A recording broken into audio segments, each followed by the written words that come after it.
So hello everyone and welcome back to Marks Up. In this particular session we are going to extend our discussion about the chapter evolution. Evolution के अंदर हमने काफी सारे important और initial topics को समझ लिया था.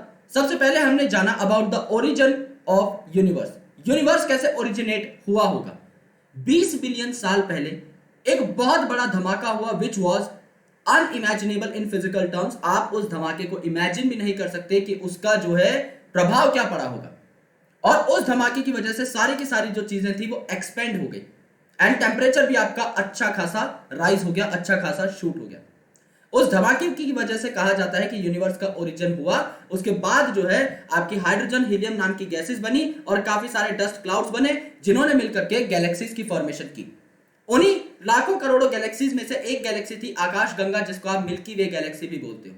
और हर गैलेक्सी के अंदर अपने मिलियंस ऑफ सोलर सिस्टम्स थे और हर सोलर सिस्टम के अंदर आपके इनफाइनाइट प्लैनेट्स भी पाए जा सकते हैं. जैसे हमारे सोलर सिस्टम के अंदर आप देखो तो भी मल्टीपल प्लैनेट्स हैं. मरकरी है, वीनस है, सैटर्न है, जुपिटर है, मार्स है, अर्थ है. तो यहां पर भी क्या है, अर्थ के ऊपर लाइफ देखने को मिली. यानी सबसे पहले आपका यूनिवर्स आया जिसे कहा जाता है कि 20 बिलियन ईयर्स अगो पहले वो आया. उसके बाद आपके अर्थ की ओरिजिनेशन हुई जो कि 4.5 बिलियन ईयर्स अगो पहले मानी जाती है. और उसके बाद लाइफ की जनरेशन के लिए जो इवेंट्स थे वो स्टार्ट हो चुके थे अराउंड 4 बिलियन ईयर्स अगो पहले. और उसके बाद आपकी कुछ ऐसे मॉलिक्यूल्स आए जो कि अपने आप को रेप्लिकेट कर सकते थे और उन्होंने अपने आप को एक प्रॉपर इंटरेक्शन के तौर पर अरेंज किया बाकी मॉलिक्यूल्स के साथ and ultimately they have formed a single cell.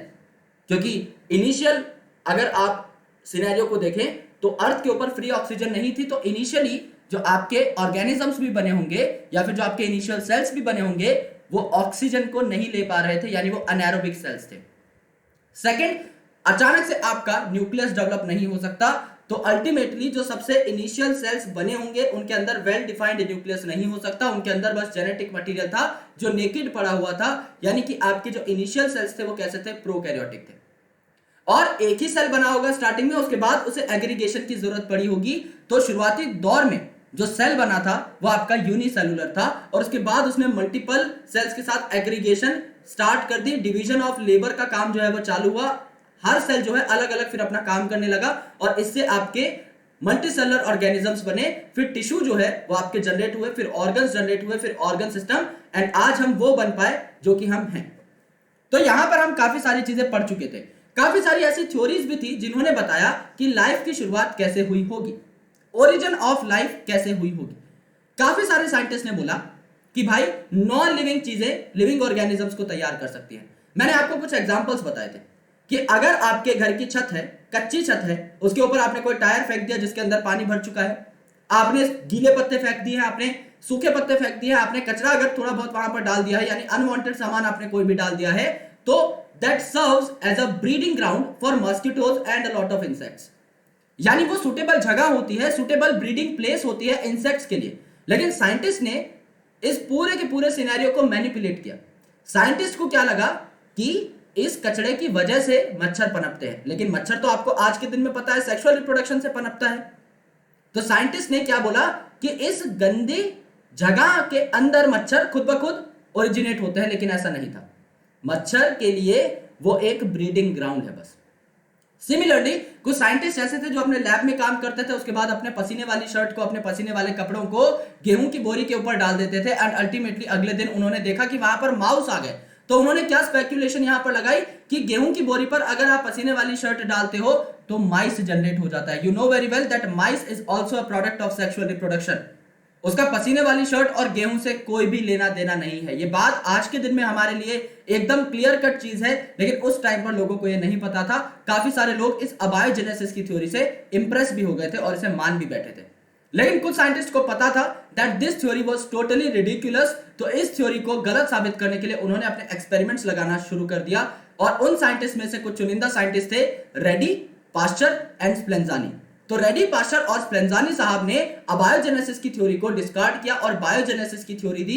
उन्होंने बताया कि लिविंग ऑर्गेनिजम्स जो है प्री एग्जिस्टिंग लिविंग ऑर्गेनिज्म से ही आ सकते हैं. जैसे कि आप अपने पेरेंट्स से आए हैं, आपके पेरेंट्स उनके पेरेंट्स से आए होंगे, उनके पेरेंट्स उनके पेरेंट्स से आए होंगे एंड सो ऑन.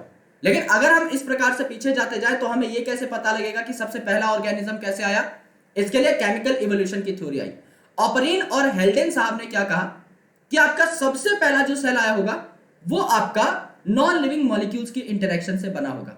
यानी आपके जो इनऑर्गेनिक मॉलिक्यूल्स हैं वो मिलकर के ऑर्गेनिक मॉलिक्यूल्स बनाएंगे और वो ऑर्गेनिक मॉलिक्यूल्स बायोमॉलिक्यूल्स जिनको आप बोलते हैं वो अच्छे तरीके से इंटरेक्ट करेंगे एक दूसरे के साथ एंड अल्टीमेटली एक ऐसी ओरिएंटेशन में आप लोगों के सामने आएंगे कि वो सेल की तरह बिहेव कर पाए।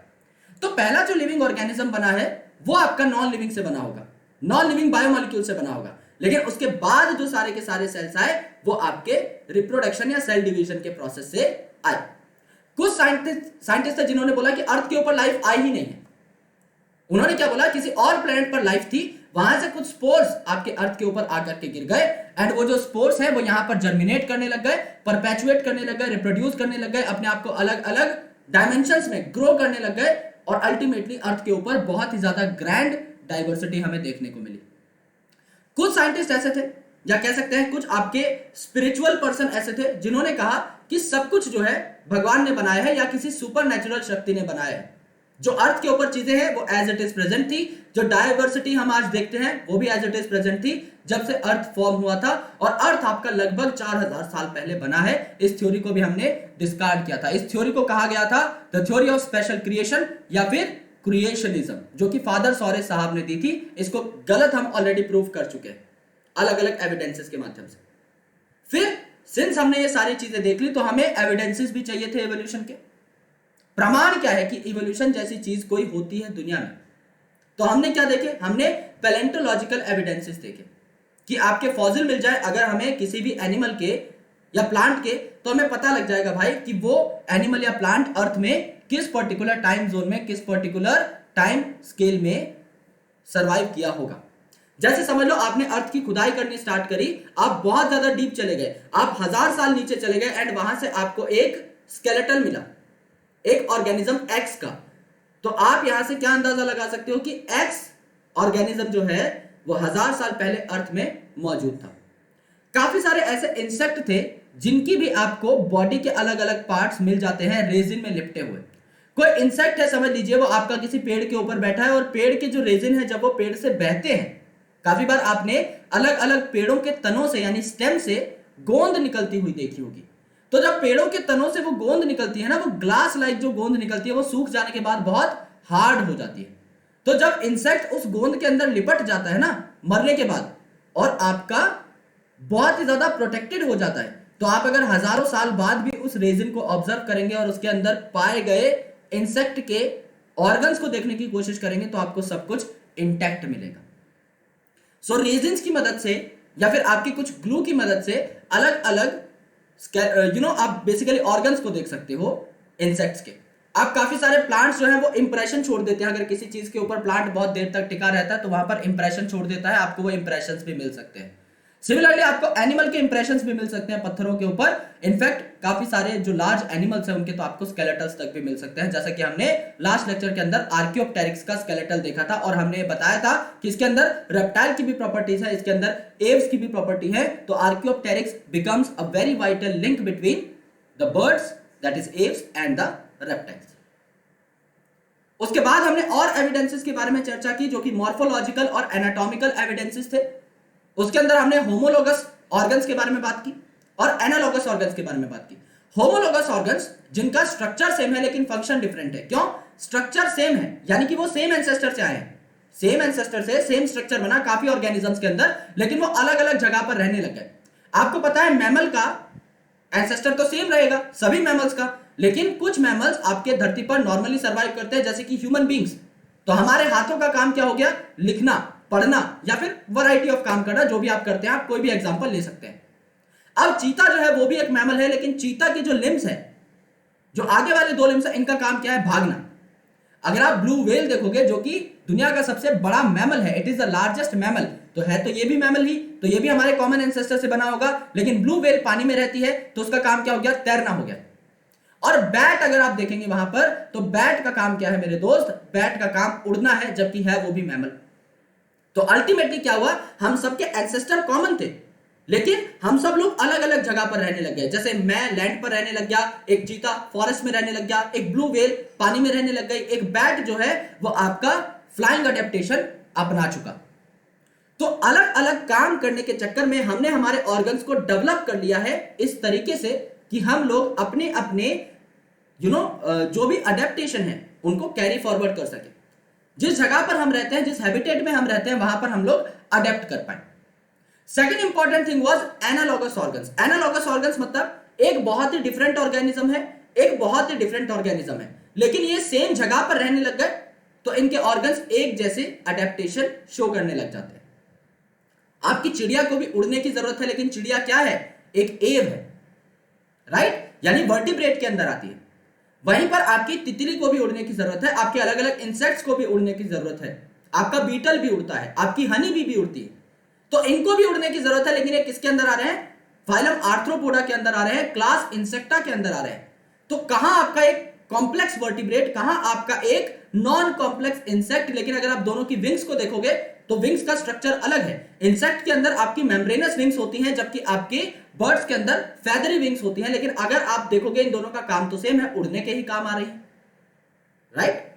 तो आपको यह देखना है कि एनालॉगस ऑर्गन्स जो हैं यहां पर अलग अलग यानी नॉन रिलेटेड एनिमल्स जब सेम जगह पर रहने लग जाते हैं तो इनके ऑर्गन्स सेम तरीके से अडेप्ट करते हैं।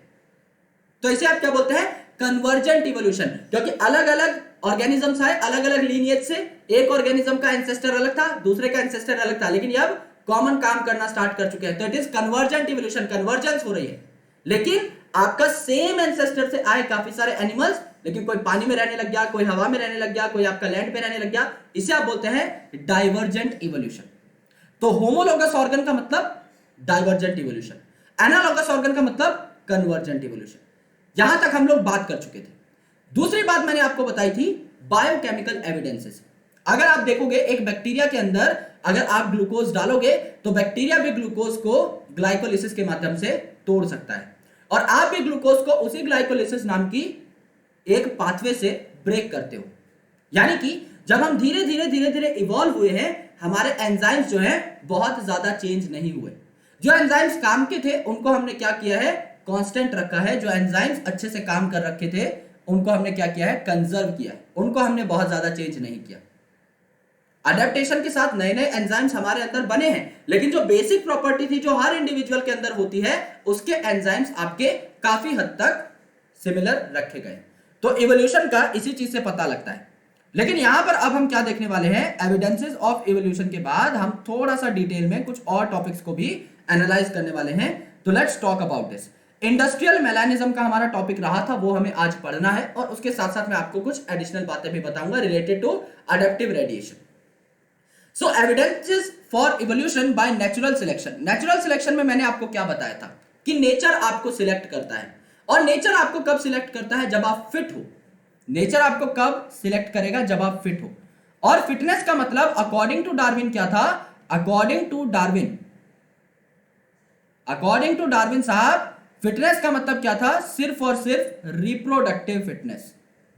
यानी अगर आप रिप्रोडक्टिवली फिट हैं, अगर आप एक particular given set of condition में बहुत ज्यादा बच्चे पैदा कर सकते हैं उसी रिसोर्स को यूटिलाइज करके, तो अल्टीमेटली आप लोग ज्यादा प्रोजेनी लीव करेंगे, आपके ज्यादा बच्चे पैदा होंगे, तो मोर प्रोजेनीज यहां पर लीव कर पाएंगे आप, एंड अल्टीमेटली क्या होगा? आप लोग बेहतर अडेप्टेशन शो कर पाएंगे। तो नेचर आपको प्रमोट करता है, नेचर आपको फेवर करता है, नेचर आपको फेवर करता है, नेचर आपको प्रमोट करता है कि हाँ भाई ये बंदा बढ़िया है, इसको रखो अर्थ के ऊपर। और बाकी जो नखरा कर रहे हैं कि मुझे ये नहीं खाना, यहां पर जो रिसोर्सेज है उससे मेरा काम नहीं चल रहा है, अगर अल्टीमेटली आपके आसपास जो सराउंडिंग के अंदर रिसोर्सेज है आप उन्हें नहीं खा रहे हो तो आपके अंदर एनर्जी नहीं आएगी, आपके अंदर एनर्जी नहीं आएगी तो आप रिप्रोड्यूस नहीं करोगे, रिप्रोड्यूस नहीं करोगे तो बच्चे पैदा नहीं होंगे, बच्चे पैदा नहीं होंगे तो ज्यादा बच्चे होने का कोई भी चांस नहीं रहेगा। और आपके अगर कम बच्चे हैं, आपकी स्पीसीज में अगर कम इंडिविजुअल्स हैं, तो आपकी एक्सटिंक्ट होने के चांसेस बढ़ जाते हैं। तो नेचुरल सिलेक्शन क्या है? It is the process by which organisms that are best suited for their environment survive and reproduce। यही मैंने बताया कि नेचुरल सिलेक्शन क्या है? नेचर आपको खुद सिलेक्ट करता है और प्रमोट करता है। नेचर क्या कह रहा है?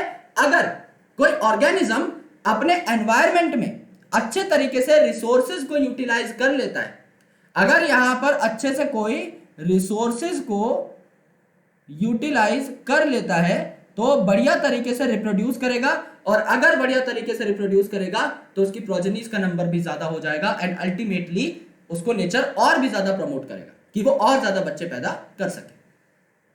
Man has bred and created many great plant and animal varieties in last few years.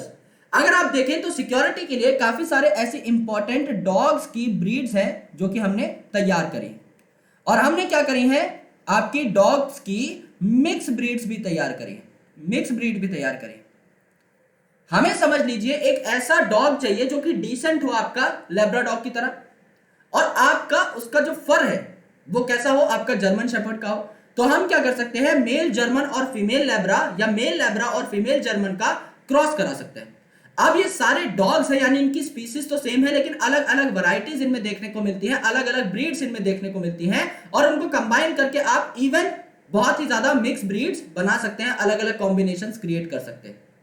इसी हिसाब से आपने वैरायटी ऑफ क्रॉप्स को भी जन्म दिया है। यानी ह्यूमन अगर मात्र कुछ सालों के अंदर, क्योंकि एग्रीकल्चर को स्टार्ट हुए बहुत ज्यादा टाइम नहीं हुआ है, तो मात्र कुछ सालों के अंदर अगर आप एनिमल्स की इतनी सारी वैरायटीज क्रिएट कर सकते हैं, प्लांट की इतनी सारी वैरायटीज क्रिएट कर सकते हैं, तो नेचर तो इतनी सारी वैरायटीज आराम से बना ही लेगा। तो ये क्या है, ये स्टेटमेंट ये फादर सोरेस द्वारा दी गई जो थ्योरी ऑफ क्रिएशनिज्म है उसका एक अपोजिट पॉइंट है। According to theory of creationism क्या कहा गया कि चीजें जो अर्थ के ऊपर है वो एज इट इज बनी थी, ये बहुत ज्यादा चेंजेस शो नहीं करती। लेकिन हमें पता है कि काफी सारे प्लांट और एनिमल्स होते हैं जिनके अंदर क्या है, जिनके अंदर नेचुरल वेरिएशंस पाई जाती हैं, कि हर एनिमल जो है एकदम एक जैसा नहीं होता। ड्यू टू सेक्सुअल रिप्रोडक्शन इनके अंदर नेचुरल वेरिएशंस पाई जाती हैं। काफी एनिमल्स एक दूसरे से एकदम अलग अलग होते हैं। इनको अगर आप ब्रीड कराते हो तो अल्टीमेटली आप लोग क्या कर सकते हो, आप लोग डिफरेंट वैरायटीज या डिफरेंट ब्रीड्स क्रिएट कर सकते हो, डिफरेंट वैरायटीज क्रिएट कर सकते हो। तो अगर मैन क्रिएट कर सकता है, अगर मैन क्रिएट कर सकता है तो नेचर भी तो क्रिएट कर सकता है ना, तो नेचर भी क्रिएट कर लेगा। जब मैन पिछले 10,000 सालों में इतनी अच्छी क्रिएशन शो कर सकता है, इतनी डाइवर्सिटी ला सकता है अर्थ के ऊपर, तो नेचर भी ऐसा कर ही पाता होगा। तो ये क्रिएशनिज्म का एक अपोजिट पॉइंट था। तो ये जो पॉइंट था ये थ्योरी ऑफ क्रिएशनिज्म को अपोज करता है, राइट, अपोज करता है। ये बात हमें यहां पर समझनी थी। अब हम लोग एक बहुत ही ज्यादा स्टैंडर्ड एग्जांपल देखने वाले हैं जिसको आप बोलते हैं इंडस्ट्रियल मेलानिज्म, जो कि नेचुरल सिलेक्शन का एक बहुत ही तगड़ा एग्जांपल माना जाता है। इंडस्ट्रियल मेलानिज्म का मतलब क्या है, यहां पर आपको मोथ की बात करनी है, और मोथ की यहां पर हम दो वैरायटीज के बारे में बात करेंगे। एक है आपका बिस्टन बेटुलेरिया जो कि व्हाइट कलर की मोथ की वैरायटी है, एंड दूसरा है आपका बिस्टन कार्बोनेरिया जो कि आपका मेलानाइज्ड मोथ कहलाता है या डार्क विंग्ड मोथ कहलाता है। तो इंग्लैंड में इंडस्ट्रियलाइजेशन यानी इंडस्ट्रीज नहीं थी 1850 के आसपास।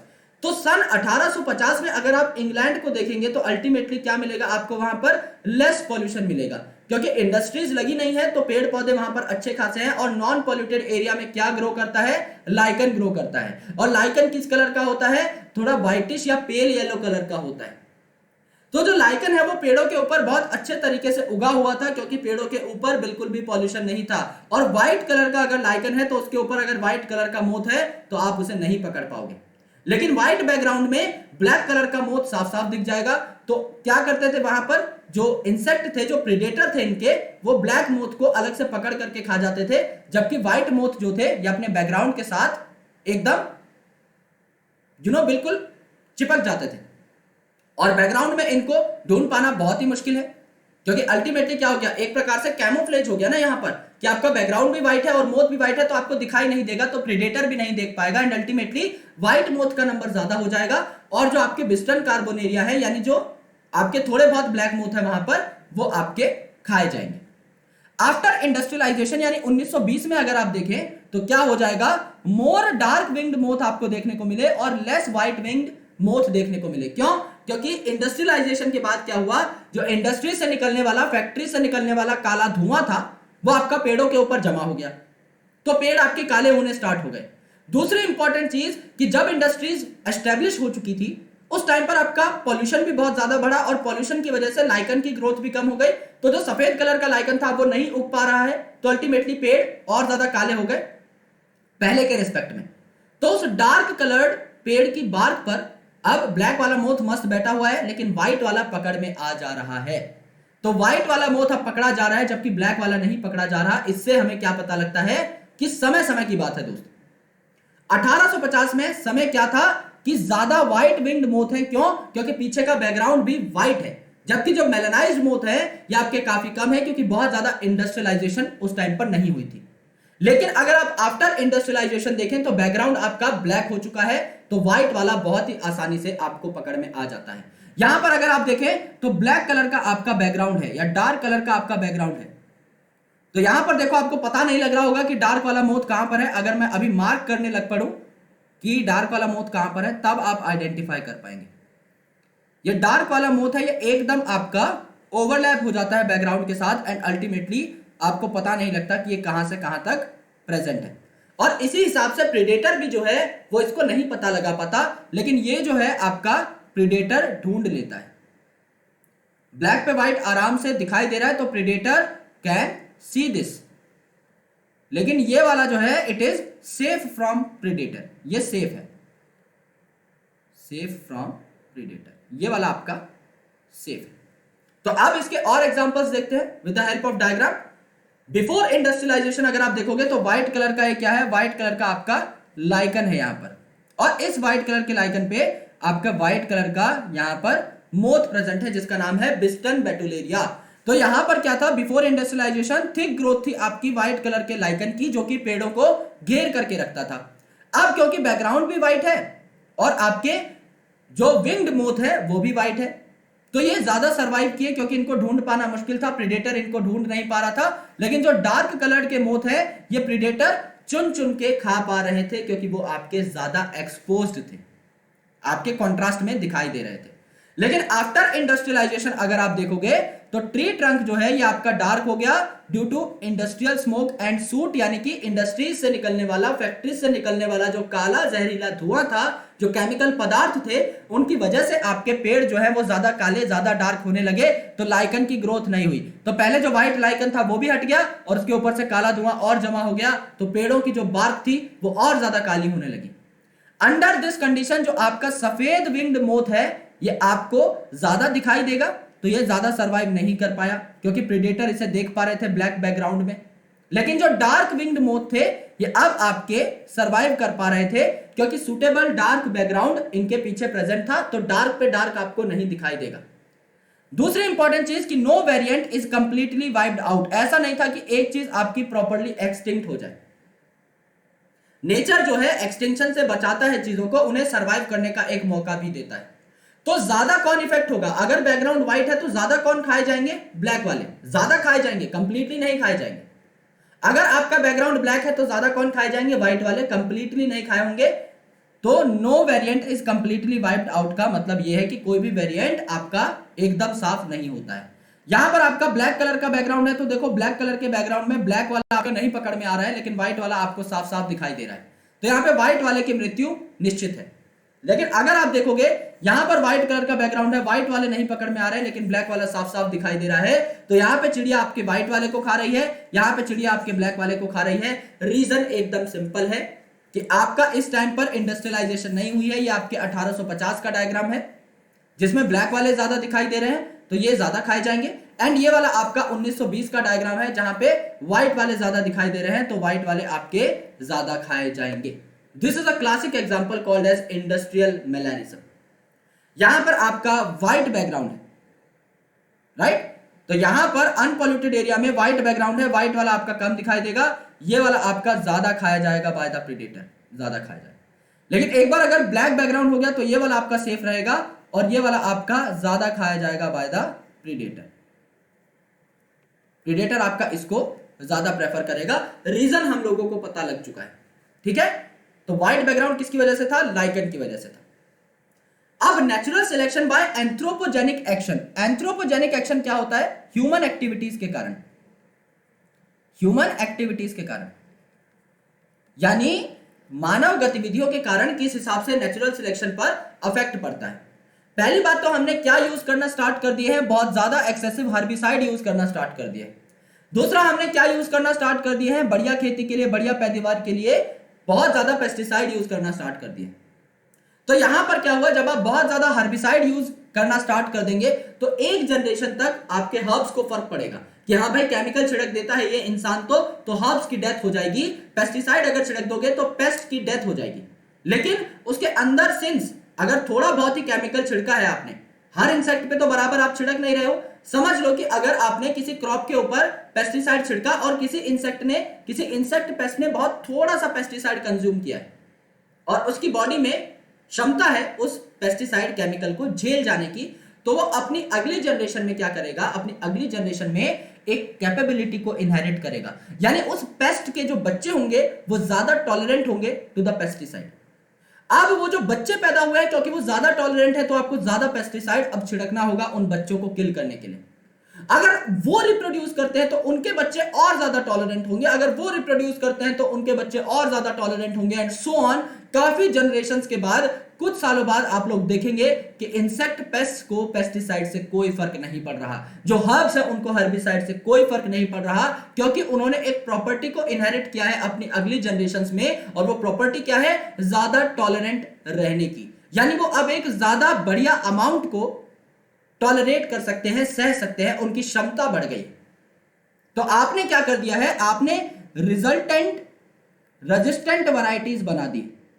यानी अब अगर आप बहुत ज्यादा हर्बिसाइड पेस्टिसाइड यूज करते हो तो आफ्टर सेवरल जनरेशन ना हर्बिसाइड से हर्ब्स को फर्क पड़ेगा, ना पेस्टिसाइड से पेस्ट को फर्क पड़ेगा, क्योंकि इनकी रेजिस्टेंट वैरायटीज जो थी ये आपकी सरवाइव कर चुकी। सिमिलरली अगर आप बहुत ज्यादा एंटीबायोटिक्स का इस्तेमाल करते हो, जरा सा बीमार पड़ते हो और गोली खा लेते हो, अगर आप बहुत ज्यादा ड्रग्स का इस्तेमाल करते हो तो क्या होता है, रेजिस्टेंट वैरायटीज आपको पैथोजेंस की भी देखने को मिलती है। फॉर एग्जाम्पल आपने सुना होगा कि मां माने सिर्फ डेटॉल का धुला, और डेटॉल के एड में आपने देखा भी होगा डेटॉल मारे अब 99.9% कीटाणु या जर्म्स या बैक्टीरिया। तो डेटॉल अगर 99.9% बैक्टीरिया मारता है तो बचा हुआ 0.1% कैसे मारते हो? क्या चप्पल से अलग से थोड़ी मारते हो बैठ करके? बचा हुआ 0.1% कैसे मारोगे, ये मेरा मैटर ऑफ कंसर्न है। द आंसर इज ये आप नहीं मार सकते, ये आप नहीं मार सकते। क्यों? क्योंकि इसके अंदर इनहेरिटेड प्रॉपर्टी है। इनहेरिटेड प्रॉपर्टी है किस चीज के लिए? It has inherited property for resistance. एक केमिकल से लड़ने की, एक केमिकल से अपने आप को रेजिस्ट करने की, प्रोटेक्ट करने की प्रॉपर्टी इन 0.1 बैक्टीरिया में प्रेजेंट होती है, और यह हमेशा सरवाइव कर जाते हैं। इसीलिए आपने सुना भी होगा काफी सारे ऐसे एड्स आते हैं अभी क्लेंजर्स के, जो कि क्या बताते हैं कि 99.9% या 99.4% ये कोरोना वायरस को रोक सकता है। क्यों?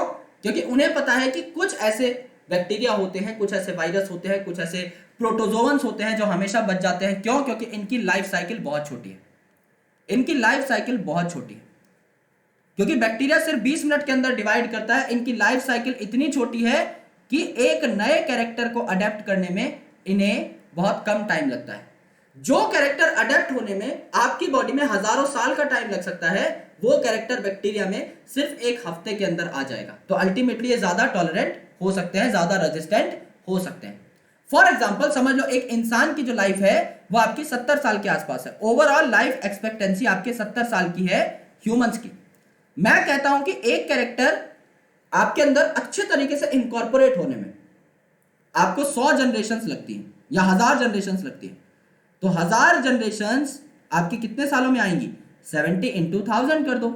70 इंटू 1000 ईयर्स अगर आप कर दोगे तो आंसर क्या आ जाएगा आपका? 70,000 ईयर्स आ जाएगा। यानी अगर आप देखो तो आपके अंदर एक कैरेक्टर अगर 1000 जनरेशंस में आता है, इनकॉर्पोरेट होता है, यानी वो कैरेक्टर मुझसे मेरे बच्चों में जाएगा, फिर उनसे उनके बच्चों में, उनसे उनके बच्चों में, उनसे उनके बच्चों में, ऐसे जब 1000 जनरेशंस हो जाएंगी ना हमारी, तब जाके एक कैरेक्टर हमारे अंदर आएगा।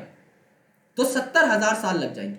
लेकिन एक बैक्टीरिया जिसकी डबलिंग टाइम की अगर आप बात करें जो सिर्फ 20 मिनट है, इक्वल आएगा फॉर एग्जांपल, तो यहां पर क्या हो जाएगा? यहां पर 20 मिनट यानी 1 घंटे में बैक्टीरिया 3 बार डिवाइड करता है। 1 घंटे में 3 बार डिवाइड करता है। तो 24 घंटों में कितनी बार डिवाइड करेगा? ऑन एन एवरेज मान लो तो 24 को आप 3 से मल्टीप्लाई करोगे, 70 बार भी अगर ये डिवाइड करेगा तो आपका 2 दिन में कितनी बार डिवाइड करेगा, 2 दिन में 140 बार डिवाइड करेगा। तो 1000 बार अगर इसे डिवाइड करना होगा या 1500 बार भी डिवाइड करना होगा तो 20 दिन के अंदर डिवाइड कर लेगा। यानी 3 हफ्तों के अंदर ये वो काम कर सकता है जो आपकी बॉडी 1 लाख साल के अंदर भी नहीं कर सकती। इसीलिए जितना छोटा आपका लाइफ स्पैन होगा उतना ज्यादा आपके अंदर प्रॉपर्टीज जल्दी ट्रांसमिट होंगी, क्योंकि वो बार बार जल्दी जल्दी इनहेरिट होती जा रही हैं from one generation to the next and to the next and so on. तो इसीलिए जब आप बैक्टीरिया को ज्यादा एंटीबायोटिक देने लग जाते हो तो वो आपका क्या हो जाता है, टॉलरेंट हो जाता है। एक बहुत ही ज्यादा क्लासिक एग्जांपल जो आप लेते हैं यहां पर वो है मरसा। ओके, मरसा का मतलब क्या होता है, मेथिसिलिन रेजिस्टेंट स्टेफाइलोकोकस ऑरियस। यानी स्टेफाइलोकोकस ऑरियस को आपने इतना ज्यादा मेथिसिलिन दे दिया कि अब वो रेजिस्टेंट हो चुका है। अब इसका मेथिसिलिन कुछ नहीं उखाड़ पाएगी। क्यों? क्योंकि इसने उसको झेलने की क्षमता अपने अंदर अडेप्ट कर ली। पहले आपने थोड़ा सा अमाउंट दिया, झेल गया, अब बोलता है भाई ज्यादा भी आ जाएगा तो मैं लड़ लूंगा। आपने ज्यादा दिया, उसको फिर कोई फर्क नहीं पड़ा। इसके बाद उससे ज्यादा दोगे तो भी कोई फर्क नहीं पड़ेगा। फिर भाई आप उसको बैठा भी दोगे ना एक एंटीबायोटिक के अंदर तो भी वो सरवाइव कर लेगा, तो भी वो जी लेगा, क्योंकि उसके अंदर एंटीबायोटिक के खिलाफ रेजिस्टेंस पैदा हो चुकी है। और इसीलिए डॉक्टर जब आपको कोई कोर्स दे तो उस कोर्स को हमेशा पूरा करना है। मैं पढ़ाई लिखाई के कोर्स की बात नहीं कर रहा, मैं मेडिसिन के कोर्स की बात कर रहा हूं। अगर आपको कहा जाए कि आपको कोई वायरल इंफेक्शन हुआ था, आपको 7 दिन की दवाइयां खानी है तो 7 दिन की दवाइयां खाइए। अगर आपको कहा जाए आपको कोई बैक्टीरियल इंफेक्शन हुआ था, 7 दिन की दवाइयां खानी है तो 7 दिन की दवाइयां खाइए। ऐसा मत सोचिए कि मेरा जुकाम 3 दिन में ठीक हो गया तो मैं 3 दिन ही दवाई खाऊंगा, क्योंकि अगर आपने 3 दिन हल्के हल्के डोजेस लिए और कोई अगर आपका पैथोजन बच गया तो वो रेजिस्टेंट हो जाएगा। आगे आपको और ज्यादा दवाइयां लेनी पड़ेंगी उसको शांत करने के लिए। लेकिन अगर आप कोर्स पूरा करते हो तो ज्यादातर बैक्टीरिया की डेथ हो जाती है। इसीलिए जो भी आपको दिया जाए एक प्रेस्क्रिप्शन के अंदर फॉलो करने के लिए मेडिकेशन, उसको हमेशा फॉलो करो। ये एक सलाह है, ये जिंदगी भर काम आएगी। और लोगों को भी इस बारे में जरूर बताना कि आप ठीक हो गए हो, इसका मतलब ये नहीं आप दोबारा बीमार नहीं पड़ोगे। आपकी फ्रीक्वेंसी बढ़ जाएगी बार बार बीमार पड़ने की, क्योंकि आप कभी भी अपने दवाइयों के या मेडिकेशन के कोर्स को पूरा नहीं करते। These are examples of evolution by anthropogenic action, यानी आप ह्यूमन एक्टिविटीज की वजह से इन चीजों को बढ़ावा देते हो। ये सब कांड अपने ही करे हुए। This also tells us that evolution is not a directed process. इससे हमें यह पता लगता है कि evolution एक डायरेक्शनल प्रोसेस नहीं है, अपने आप नहीं होता है कहीं पर भी कि मैं इस डायरेक्शन में चला जाऊं, इस डायरेक्शन में चला जाऊं, राइट? तो in the sense of determinism it's not a directed process. यानी हम लोग डिटरमाइन नहीं कर सकते कि आपकी इवोल्यूशन किस डायरेक्शन में जाएगी। एक ऑर्गेनिज्म से अगला क्या बनेगा आप लोग डिटरमाइन नहीं कर सकते। आप लोग सिर्फ तुक्केबाजी कर सकते हैं। आपका तुक्का करेक्ट भी हो सकता है, गलत भी हो सकता है। It is a stochastic process based on chance event in nature and chance mutation in organism. तो क्योंकि ये एक डिटर्मिनिज्म की सेंस में आपका डायरेक्शनल प्रोसेस नहीं है, आप इसको बता नहीं सकते किस डायरेक्शन में जाएगा। ये एक स्टोकेस्टिक प्रोसेस है, यानी कि एक रैंडम प्रोसेस होता है। ये चांस फैक्टर पे डिपेंड करता है कि नेचर के अंदर कौन सी चेंजेस आने वाले हैं, ये आप प्रेडिक्ट नहीं कर सकते। और नेचर के अंदर जिस हिसाब से चेंजेस आएंगे उसी हिसाब से ऑर्गेनिज्म के अंदर म्यूटेशन आएंगी, उसी हिसाब से ऑर्गेनिज्म अपने आप को क्या करेगा, अडेप्ट करेगा, बेहतर बनाने की कोशिश करेगा और उसी हिसाब से इवॉल्व भी होगा। तो इसीलिए एंथ्रोपोजेनिक व्यू बहुत इंपॉर्टेंट है, जिससे कि हम लोग बहुत ज्यादा बैक्टीरिया की रेजिस्टेंट वैरायटीज क्रिएट ना कर बैठे। अगले जो एविडेंसेस होते हैं इन्हें आप क्या बोलते हैं, बायोजियोग्राफिकल एविडेंसेस। अलग अलग जगह पर ऐसे कौन से प्रोसेसेस हुए जो बताते हैं कि इवोल्यूशन नाम की कोई चीज दुनिया पर एग्जिस्ट करती होगी। अभी तक हमने पैलेंटोलॉजिकल यानी फॉसिल एविडेंसेस के बारे में पढ़ा, मॉर्फोलॉजिकल, एनाटॉमिकल, बायोकेमिकल एविडेंसेस के बारे में पढ़ा, एंड जस्ट अभी हमने एंथ्रोपोजेनिक एक्शन के बारे में भी पढ़ा। अब हम लोग देखेंगे बायोजियोग्राफिकल एविडेंसेस, अर्थ के अलग अलग पार्ट में ऐसी कौन सी चीजें हुई जो कि इवोल्यूशन की तरफ इशारा करती है। सबसे पहली चीज है अडेप्टिव रेडिएशन। मैंने आपको जैसे बताया था इन द होमोलोगस इवोल्यूशन, जब होमोलोगस ऑर्गन्स की बात हो रही थी कि आपका एक कॉमन एंसेस्टर था और उस कॉमन एंसेस्टर ने अलग अलग ऑर्गेनिजम्स बनाए, राइट, जिनके स्ट्रक्चर्स सेम थे। लेकिन सिंस वो ऑर्गेनिजम्स अलग अलग चीजों को खाना प्रेफर कर रहे थे, अलग अलग जगहों पर रहना प्रेफर कर रहे थे, उनकी हैबिट्स अलग हो गई, उनकी हैबिटेट अलग हो गई, तो इसी हिसाब से उन्होंने अपने ऑर्गन्स को भी अलग अलग तरीके से यूज करना शुरू किया। तो वो क्या हो गए थे, डाइवर्ज हो गए थे। इसीलिए होमोलोगस ऑर्गन्स को आपने क्या बोला था कि ये डाइवर्जेंट इवोल्यूशन कराते हैं, ये अलग अलग डायरेक्शंस में आपके जाकर के रहना स्टार्ट कर देते हैं। जैसे चीता अलग जगह जाकर रहने लग गया, ब्लू व्हेल अलग जगह जाकर रहने लग गई, बैट अलग जगह जाकर रहने लग गया, ह्यूमन अलग जगह जाकर के रहने लग गया। तो अडेप्टिव रेडिएशन में क्या हुआ, अडेप्टिव मतलब अडेप्टेशन के लिए, अडेप्टिव मतलब फॉर अडेप्टेशन, नाम में सब कुछ है दोस्त। अडेप्टिव मतलब फॉर अडेप्टेशन, रेडिएशन मतलब रेडिएट करना यानी फैल जाना। ओके, तो अडेप्टेशन के लिए अगर कोई पर्टिकुलर ऑर्गेनिज्म फैल गया है उसे बोलेंगे अडेप्टिव रेडिएशन। तो क्या हुआ, a process of evolution of closely related species in a given geographical area starting from a point. क्योंकि यहां पर रेडिएशन बोला है, फैल गए हैं तो एक पॉइंट से स्टार्ट होंगे तभी तो फैलेंगे, रेडिएट कर रहे हैं। जैसे आपका कोई लाइट ऑब्जेक्ट है तो वो लाइट ऑब्जेक्ट अगर सेंटर पे है तो वो चारों तरफ लाइट रेडिएट कर सकता है, रेडिएशन छोड़ सकता है। तो एक सेंट्रल ऑब्जेक्ट से रेडिएशन जिस प्रकार से चारों ओर जाती है उसी हिसाब से एक सेंट्रल एंसेस्टर होगा, एक कॉमन पॉइंट होगा जिससे अलग अलग आपकी क्लोजली रिलेटेड स्पीसीज बन सकती हैं एक ही ज्योग्राफिकल एरिया के अंदर। क्यों, क्योंकि यहां पर इन्हें खाने पीने की कमी है, लिमिटेड रिसोर्सेज के चलते हुए, लिमिटेड रिसोर्सेज के चलते हुए। कैसे सर, अगर समझ लो चिड़िया हैं, उन्होंने देखा कि यार अगर हम सारे पत्ते खाते हैं, क्योंकि एक चिड़िया वहां पर मौजूद है और वो पत्ता खाती है या सीड खाती है। अब एक ही चिड़िया है, सीड खाती है, उसके बच्चे हुए वो भी सीड ही खाएंगे, उसके और बच्चे हुए वो भी सीड ही खाएंगे, तो सीड तो एक दिन हो जाएंगे खत्म। और लीफ कोई नहीं खा रहा है, फ्रूट कोई नहीं खा रहा है, स्टेम कोई नहीं खा रहा है, नीचे पड़ी हुई डेब्रिस कोई नहीं खा रहा है, इंसेक्ट कोई नहीं खा रहा है। तो क्या हो जाएगा मेरे दोस्त, एक ही चीज पे पूरा बर्डन आ जाएगा, एक ही रिसोर्स को हम लोग एक्सप्लॉइट कर देंगे और बची हुई रिसोर्सेज जो हम खा सकते थे जिंदा रहने के लिए वो हम खा ही नहीं रहे।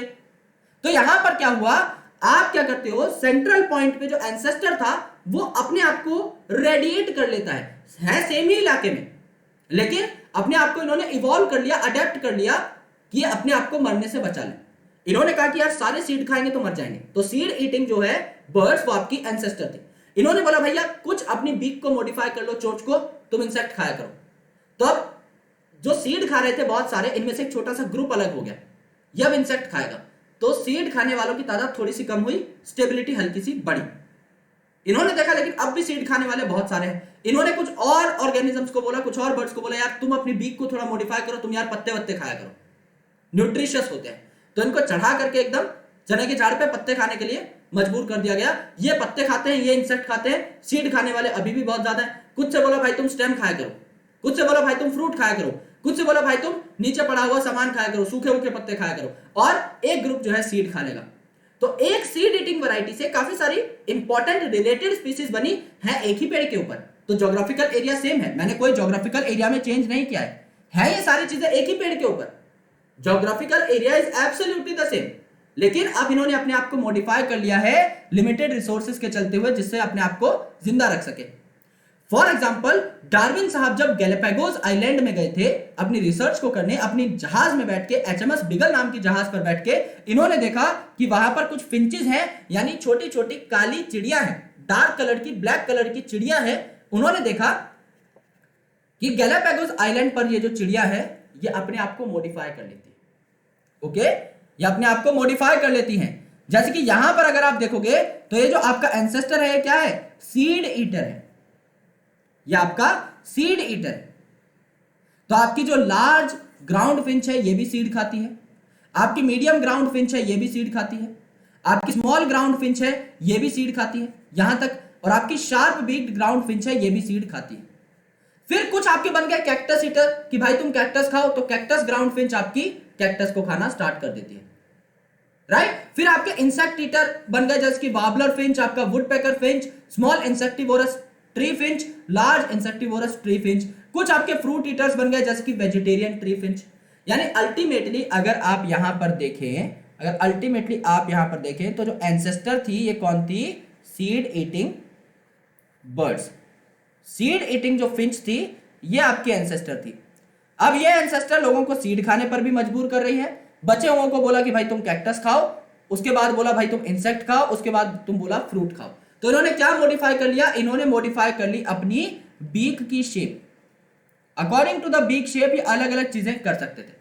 अब कोई अगर वुड पैकर है तो ये लकड़ी को भेदती है, तो जाहिर सी बात है इसकी पतली और लंबी चोंच होनी चाहिए, राइट। अगर कोई इंसेक्ट को उठा उठा कर खाती है तो अल्टीमेटली इसको इंसेक्ट को भेदने वाली फिंच होनी चाहिए, बीक होनी चाहिए इस फिंच की।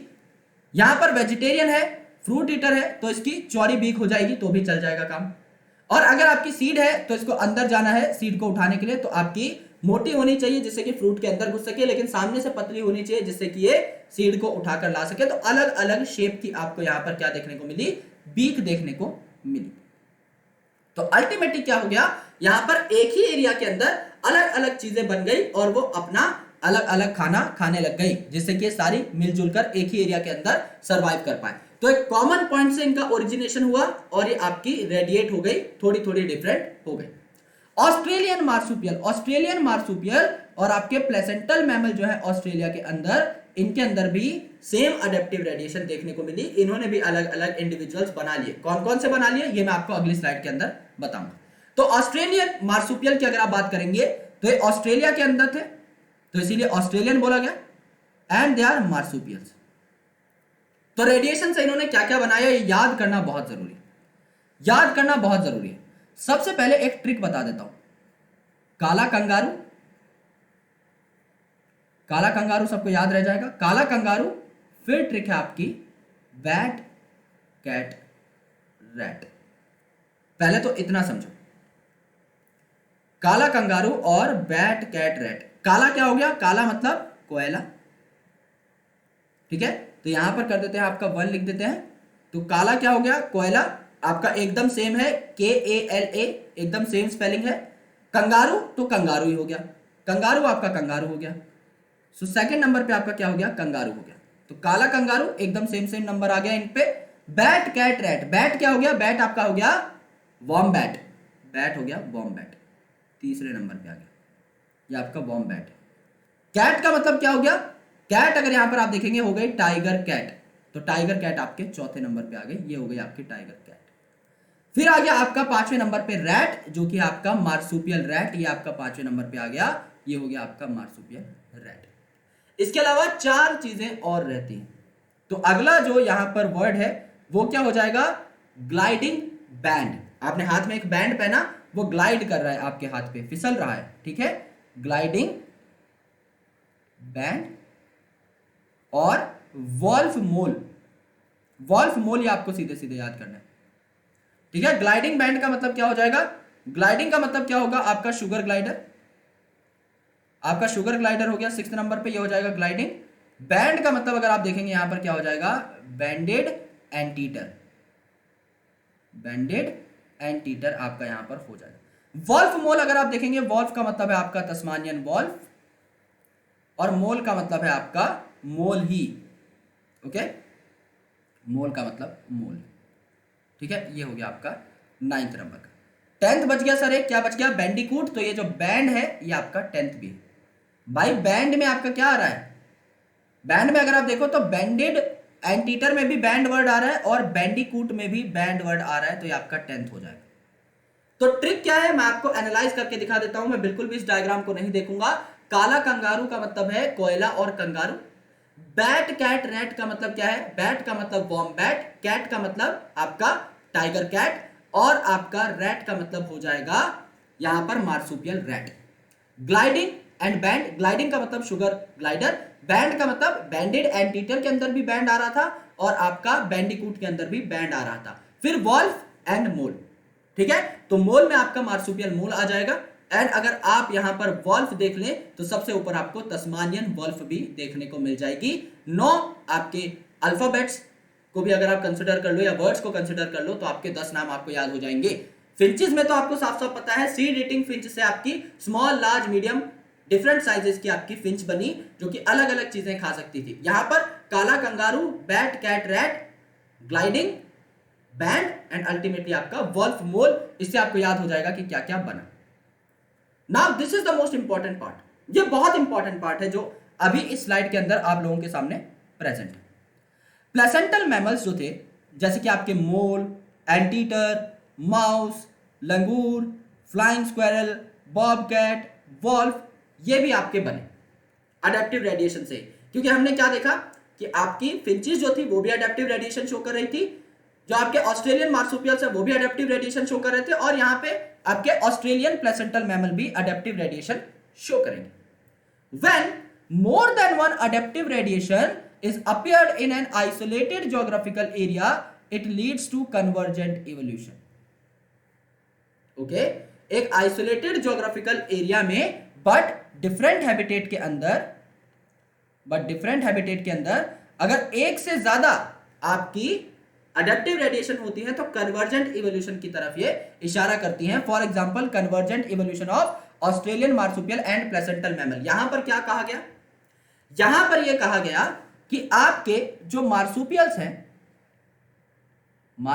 हैं ये आपके ऑस्ट्रेलिया में मौजूद थे, और जो आपके प्लेसेंटल मैमल थे ये भी आपके ऑस्ट्रेलियन प्लेसेंटल मैमल्स आप इन्हें बोल रहे थे, ये भी आपके ऑस्ट्रेलिया में मौजूद थे।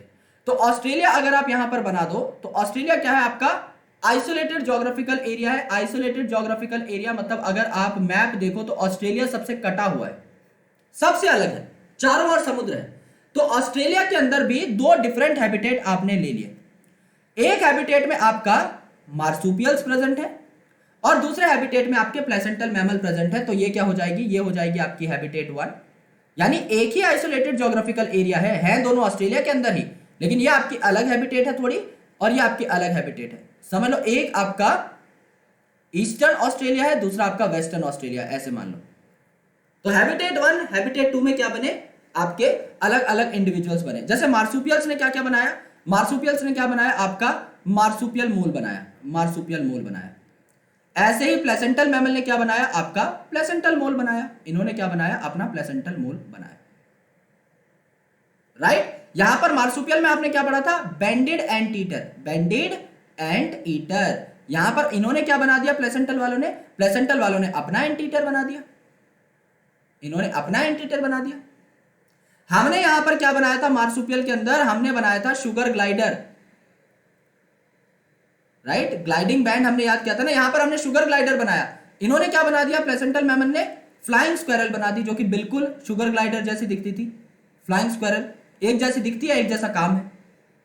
हमने यहां पर क्या बना लिया, वॉल्फ बनाई थी ना हमने, तस्मानियन वॉल्फ। यहां पर इन्होंने क्या बना दी, प्लेसेंटल मैमल ने भी अपनी वॉल्फ बना दी। आपने यहां पर क्या बनाई थी, आपने टाइगर कैट बनाई थी, टाइगर कैट बनाई थी। इन्होंने क्या बना दी, वॉल्फ के बाद इन्होंने अपनी बॉब कैट बना दी। यानी क्या हुआ मेरे दोस्त, है तो ये आपके एक आइसोलेटेड ज्योग्राफिकल रीजन में, है आपके अलग अलग हैबिटेट में, है दोनों अडेप्टिव रेडिएशन, क्योंकि एक मार्सुपियल से मल्टीपल मार्सुपियल बन रहे हैं, एक प्लेसेंटल से आपके काफी सारे प्लेसेंटल मैमल्स बन रहे हैं, है तो ये अडेप्टिव रेडिएशन रेडिएट कर रहे हैं। लेकिन इसका अडेप्टिव रेडिएशन से जो एक ऑर्गेनिज्म बना, ये इसके अडेप्टिव रेडिएशन से बने हुए ऑर्गेनिज्म से कॉमन था।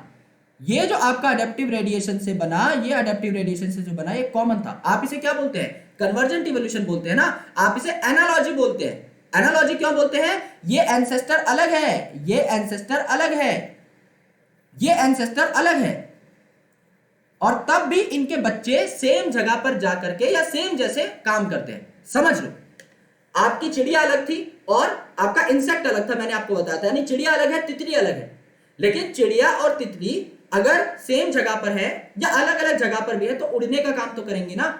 इनकी अडेप्टेशन क्या है कि इन्हें उड़ना है, और उड़ने के लिए इनके विंग्स जो हैं काम करेंगे। अब एक में फेदर है, एक में फेदर नहीं है, क्योंकि अलग अलग एंसेस्टर से बने हैं, तो इनके विंग्स का नेचर अलग है, लेकिन काम सेम है। तो यहां पर जो बेंडेड एंटीटर है वो अलग है, इसका एंसेस्टर अलग है, मार्सुपियल से बना है ये।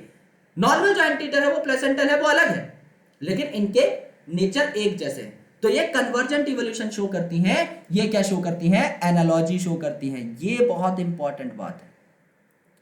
तो ये जो डायग्राम मैंने बनाया है, इसमें हैबिटेट 1 हैबिटेट 2 लिखा है, और आपको ओवरऑल एक जगह के बारे में मैंने बताया है। This is very important. Normally students को एनसीईआरटी की ये वाली बात समझ में नहीं आती, और वो कन्वर्जेंट इवोल्यूशन और अडेप्टेशन में कंफ्यूज हो जाते हैं, कन्वर्जेंट इवोल्यूशन में कंफ्यूज हो जाते हैं। आई होप ये बात आपको एकदम समझ में आ गई होगी। अभी मैं आपको थोड़ा और इलेबोरेट कर दूंगा इन चीजों को। जैसे जो प्लेसेंटल मैमल है, और जो ऑस्ट्रेलियन मार्सुपियल है इनमें क्या क्या चीजें कॉमन है। देखो, प्लेसेंटल मैमल ने मैंने आपको बताया मोल बना लिया आपका हैबिटेट 1 के अंदर। आपकी एक जगह है ऑस्ट्रेलिया के अंदर हैबिटेट 1, वहां पे इन्होंने ये बना लिया। हैबिटेट 2 के अंदर ये सारे ऑर्गेनिज्म बने। और सबसे अच्छी बात यह है कि हैबिटेट 1 और हैबिटेट 2 आपके isolated, same isolated geographical area के अंदर प्रेजेंट है। सेम आइसोलेटेड ज्योग्राफिकल एरिया के अंदर प्रेजेंट है। क्या नाम हो जाएगा सेम आइसोलेटेड ज्योग्राफिकल एरिया का? ऑस्ट्रेलिया नाम हो जाएगा, एकदम नाम हो जाएगा। ऑस्ट्रेलियन कॉन्टिनेंट के अंदर ये सारा तामझाम चल रहा है। तो मोल का क्या बना? नाम ही कॉमन है। मोल का बना मार्सुपियल मोल। एंट ईटर का क्या बना? एंट ईटर का यहां पर क्या बना था आपका? Banded anteater. Okay, banded anteater बना था ना, जिसको आप नम्बैट भी बोलते हो प्यार से। माउस जो है इसका क्या बना? मार्सुपियल माउस बन रहा था। लंगूर जो है लेम्यूर, इसका क्या बना? स्पॉटेड कस्कस बना। फ्लाइंग स्क्वेरल का क्या बना? फ्लाइंग फेलेंजर बना, जिसको हम क्या कह रहे थे? शुगर ग्लाइडर बोल रहे थे। बॉब कैट का क्या बना? तस्मानियन टाइगर कैट, जिसको हम टाइगर कैट बोल रहे थे लास्ट डायग्राम में। वॉल्फ का क्या बना? तस्मानियन वॉल्फ बना। यार सब कुछ तो सिमिलर है, दिक्कत कहां है? दिक्कत कहीं नहीं। आपको याद क्या करना है? मोल का मार्सुपियल मोल याद नहीं करना, एंटीटर का बैंडेड एंटीटर याद नहीं करना, माउस का मार्सुपियल माउस याद नहीं करना, लेम्यूर का क्या बना? Spotted cuscus. एलएस से याद कर लो, एलएस का मतलब होता है लाइफ साइंस यानी बायोलॉजी का दूसरा नाम। लेम्यूर क्या है आपका? क्या बनाता है? लेम्यूर किससे कॉमन है? स्पॉटेड कस्कस से कॉमन है। फ्लाइंग स्क्वेरल, फ्लाइंग फेलेंजर कॉमन है। आप डायग्राम देखोगे दोनों का स्ट्रक्चर भी एक जैसा है। बॉब कैट, कैट आ रहा है नाम में, तस्मानियन टाइगर कैट बनाएगा। वॉल्फ तस्मानियन वॉल्फ बनाएगा, यानी और कुछ याद नहीं करना है, एक याद करना है, लेम्यूर का बनाएगा स्पॉटेड कस्कस। काम खत्म। एनसीईआरटी का डायग्राम एक बार देख लो, जिसमें अच्छे तरीके से चीजें बता रखी है। राइट, पहले आधा देख लेते हैं कि इस आधे में क्या बनाया। प्लेसेंटल मैमल्स और ऑस्ट्रेलियन मार्सुपियल। प्लेसेंटल वाले ने क्या बनाया? मोल। तो यहां पे बना मार्सुपियल मोल, देखो एक जैसे दिखाई दे रहा है। यहां पर बनाया एंटीटर, तो यहां पर बनाया नम्बैट, जिसको क्या बोला? बैंडेड एंटीटर बोला। यहां पर बनाया है माउस, तो यहां पर बनाया है मार्सुपियल माउस। यहां पर बनाया है लेम्यूर, तो यहां पर क्या बनाया है आपका? लेम्यूर के बाद स्पॉटेड कस्कस। एलएस से हमने याद किया था, याद है अभी लिखा था। फ्लाइंग स्क्वेरल तो फ्लाइंग फेलेंजर, जिसको हम लोग शुगर ग्लाइडर बोल रहे थे। बॉब कैट तो इन्होंने बनाए हैं तस्मानियन टाइगर कैट। और वोल्फ का बन गया है तस्मानियन वोल्फ। सोच के देखो यार, एक इलाका जहां पर एक ऑर्गेनिज्म से 10 अलग अलग तरीके के ऑर्गेनिज्म बने, और दूसरा इलाका जहां पर भी एक ऑर्गेनिज्म से 10 अलग अलग तरीके के ऑर्गेनिज्म बने, और एक जगह पे जो 10 अलग अलग ऑर्गेनिज्म बने थे और दूसरी जगह पे जो 10 अलग अलग ऑर्गेनिज्म बने थे, ये सिमिलर हैं एक दूसरे से। कितनी यूनिक बात है, कितनी अच्छी बात है। यानी कि इनको सेम तरीके की अडेप्टेशंस की जरूरत पड़ती है। एवोल्यूशन नाम की चीज दुनिया में एग्जिस्ट करती है। बहुत इंपॉर्टेंट एविडेंस हो जाता है इस चीज का, अडेप्टिव रेडिएशन। बहुत प्यारा टॉपिक, और आई होप बहुत अच्छे तरीके से समझ में आ गया होगा। बहुत प्यार से ये वीडियो जो है तैयार की जा रही है। अब हम लोग नेक्स्ट लेक्चर में, बिकॉज अडेप्टिव रेडिएशन अपने आप में बहुत अच्छा टॉपिक था, इसको सेपरेट रखने का हमने सोचा था। नेक्स्ट लेक्चर में हम लोग बात करेंगे थ्योरीज ऑफ बायोलॉजिकल इवोल्यूशन, कि लैमार्क साहब की थ्योरी क्या थी, डार्विन साहब की थ्योरी क्या थी, एंड ह्यूगो डी वेरीज साहब की थ्योरी क्या थी। उसके बाद हम लोग क्या पढ़ने वाले हैं? उसके बाद हम लोग पढ़ने वाले हैं कि आपका ह्यूमन इवोल्यूशन कैसे हुआ, और इवोल्यूशन के अंदर जो प्रोसेस है, जो प्रोग्रेस है, वो कैसे आपको देखने को मिली। तो एनसीईआरटी मास्टर क्लास 3rd में आपका पूरा का पूरा चैप्टर कंप्लीट हो जाएगा। सिंस ये बहुत बड़ा और बहुत समझने लायक चैप्टर है, तो इसको मैं अच्छे तरीके से पार्ट्स में बाइफरकेट कर रहा हूं। इसके बाद अगर आप 12th क्लास के चैप्टर देखेंगे तो ज्यादातर चैप्टर आपके एक शॉट में ही कंप्लीट होने वाले हैं, बहुत छोटे और एक सिंगल टेक में, क्योंकि एकदम रिलेटेड टॉपिक्स है, एकदम एक के बाद एक के बाद एक, एंड सो ऑन। जैसे आपके बायोटेक्नोलॉजी है, दोनों चैप्टर आप एक एक शॉट में पढ़ सकते हो। आपका माइक्रोब्स इन ह्यूमन वेलफेयर है, आप एक शॉट में पढ़ सकते हो। हाँ, उसके बचे हुए जो 2 चैप्टर्स है, human health and disease and strategies for enhancement of food production, उनमें आपके 2-2 लेसन लग जाएंगे आराम से, एनसीईआरटी को समझने के लिए बहुत अच्छे तरीके से। इकोलॉजी अगर आप देखोगे, कुछ चैप्टर छोटे हैं कुछ बड़े, लेकिन हाँ ओवरऑल अगर आप देखें तो 2 लेक्चर से ज्यादा इसके बाद किसी चैप्टर में एनसीईआरटी में लगाना is not a good deal, क्योंकि ओवरऑल आपका 4-5 घंटे में सारे चैप्टर्स कवर हो सकते हैं बहुत आसानी से। उसके बाद हाँ एक्स्ट्रा पढ़ने के लिए you can get some time, लेकिन हाँ बेसिकली एनसीईआरटी को अगर आपको टिप्स पे करना है, 5 घंटा 6 घंटे की इन्वेस्टमेंट एकदम बढ़िया हो जाएगी इन सारे टॉपिक्स के लिए। So thank you so much guys, lots of love, जय हिंद, I will surely catch you in the next video. अगर आपको हमारे एफर्ट्स पसंद आते हैं तो आप लोग हमें गूगल प्ले स्टोर के ऊपर रेट कर सकते हैं, अगर आप 5 स्टार रेटिंग देंगे तो हमें उससे बहुत खुशी होगी, हम आप लोगों के लिए और ज़्यादा मेहनत करेंगे और ज़्यादा बेटर कंटेंट हम आप लोगों के लिए ला पाएंगे। तो दोस्तों शुक्रिया, मिलता हूँ आपसे अगले लेक्चर के अंदर। तो तब तक के लिए डीपीपीज को बेहतर तरीके से सॉल्व करें और बहुत ही अच्छे तरीके से अपने काम को पूरा करें। Thank you so much, bye bye.